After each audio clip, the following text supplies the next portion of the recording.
Good day to all students and welcome again.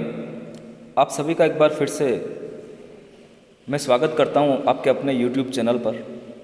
और multiple choice questions की आगे की कड़ी में मैं आज लेकर आया हूं प्रिंसिपल जू जोग्राफिकल रीजन,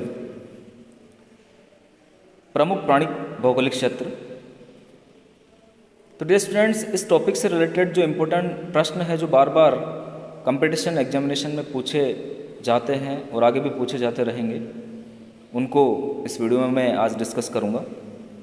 और ये वीडियो नीट एस्पायरेंट्स के लिए और साथ ही असिस्टेंट प्रोफेसर जूलॉजी एस्पायरेंट्स के लिए, पीजीटी बायोलॉजी एस्पायरेंट्स के लिए काफ़ी यूज़फुल होने वाला है। तो आइए हम शुरू करते हैं। सबसे पहला क्वेश्चन हमारे पास डियर स्टूडेंट्स, देखिए, पृथ्वी पर जंतुओं के वितरण के अध्ययन को हम क्या कहेंगे? Study of animal distribution. तो study of animal distribution is known as प्राणी भूगोल जू जोग्राफी। बिल्कुल आप अच्छे से इसे लर्न करेंगे, सीखेंगे, राइट करेंगे। स्केलेटन ने प्राणियों के वितरण के आधार पर भूमंडल को कितने क्षेत्रों में बांटा था? तो सबसे पहले स्केलेटर साहब ने 1857 में प्राणियों के वितरण के आधार पर इस पूरे भूमंडल को 6 भागों में डिवाइड कर दिया था। बिल्कुल आप याद रखेंगे। और वो 6 भाग थे: Palaearctic region, Ethiopian region, Indian region, Australian region, Nearctic region, new tropical region. तो डियर स्टूडेंट्स, आप आगे देखेंगे कि वेलेस का भी हम क्लासिफिकेशन देखेंगे और वेलेस ने सर्वमान्य क्लासिफिकेशन प्रस्तुत किया था। वेलेस के क्लासिफिकेशन में केवल आपको इंडियन रीजन नहीं मिलेगा, इंडियन रीजन के स्थान पर आपको ओरिएंटल रीजन देखने को मिलेगा और इंडियन रीजन भी ओरिएंटल रीजन में ही इंक्लूड किया जाएगा। आगे देखिए, पक्षियों के वितरण के आधार पर भूमंडल को विभिन्न क्षेत्रों में विभाजन किसने किया था? Who divided the earth in to various region on the basis of distribution of birds. तो बर्ड्स के आधार पर इस भूमंडल को बांटने वाले थे स्केलेटर। बिल्कुल आप इसे अच्छे से याद करेंगे। आगे हम देखते हैं, मरे ने भूमंडल को कितने प्राणी भौगोलिक क्षेत्रों में बांटा था? In how many zoogeographical regions Murray divided the earth. तो मरे का या मूरे का हम क्लासिफिकेशन देखें तो मूरे ने 4 भागों में इस पूरी पृथ्वी को डिवाइड किया था। और वो 4 भाग थे: Palaearctic region, Indo African region, Australian region और लास्ट 4th था अमेरिकन रीजन। बिल्कुल आप अच्छे से इसे याद करेंगे। और स्तनधारियों के वितरण के आधार पर मूरे ने अपना क्लासिफिकेशन दिया था। सर्वमान्य प्राणी भौगोलिक क्षेत्रों का वर्णन किसने किया? Who gave the most accepted description of जू जोग्राफिकल डिवीजन ऑफ अर्थ। तो अभी मैंने पहले बताया, वेलेस ने सर्वमान्य प्राणी भौगोलिक क्षेत्रों का वर्णन किया था।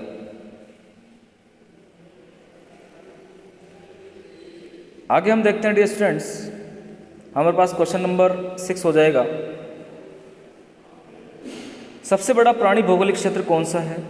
बहुत ही इंपॉर्टेंट क्वेश्चन है जो कि आरपीएससी 2014 जूलॉजी में पूछा गया था। सबसे बड़ा प्राणी भौगोलिक क्षेत्र आपका हो जाएगा पैलियार्कटिक क्षेत्र। लार्जेस्ट जो जोग्राफिकल रीजन है ये पैलियार्कटिक क्षेत्र। चीन, Japan, Siberia are included in which जो जोग्राफिकल रीजन? चीन, जापान, साइबेरिया कौन से प्राणी भौगोलिक क्षेत्र में आते हैं? तो डियर स्टूडेंट्स, ये पैलियार्कटिक क्षेत्र में आते हैं। ये पैलियार्कटिक क्षेत्र के भाग हैं।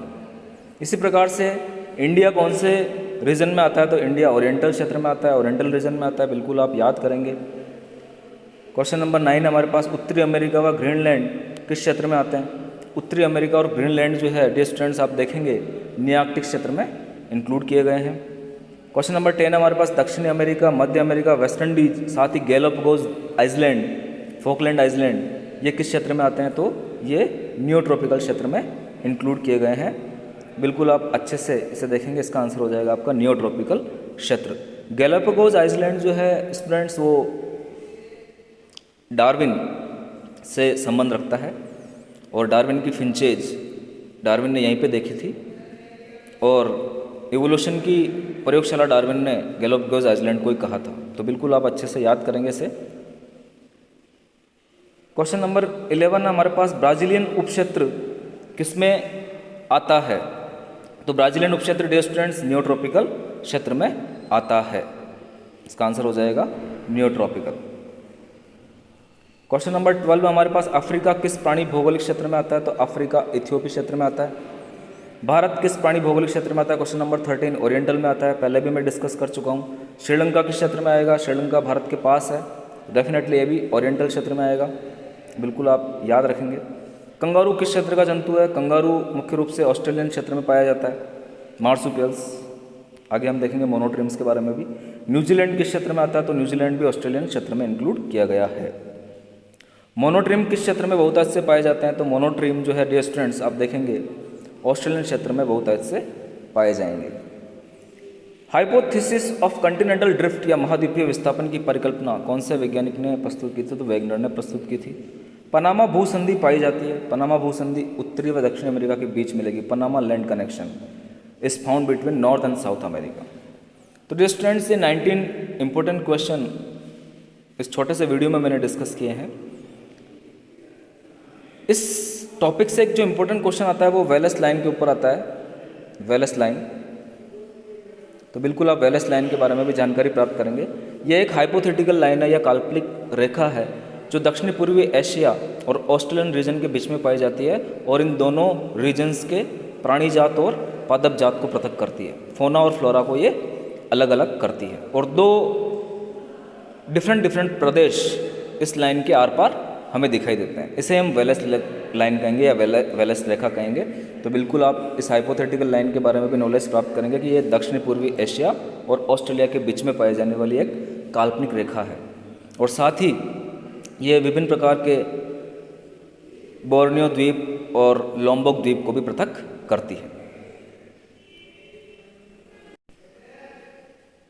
मैं आशा करता हूँ डियर स्टूडेंट्स कि आपको ये वीडियो काफ़ी अच्छा लगा होगा। ऐसे ही रिवीजन के लिए मैं और भी MCQs लेकर आऊँगा आप लोगों के लिए। धन्यवाद।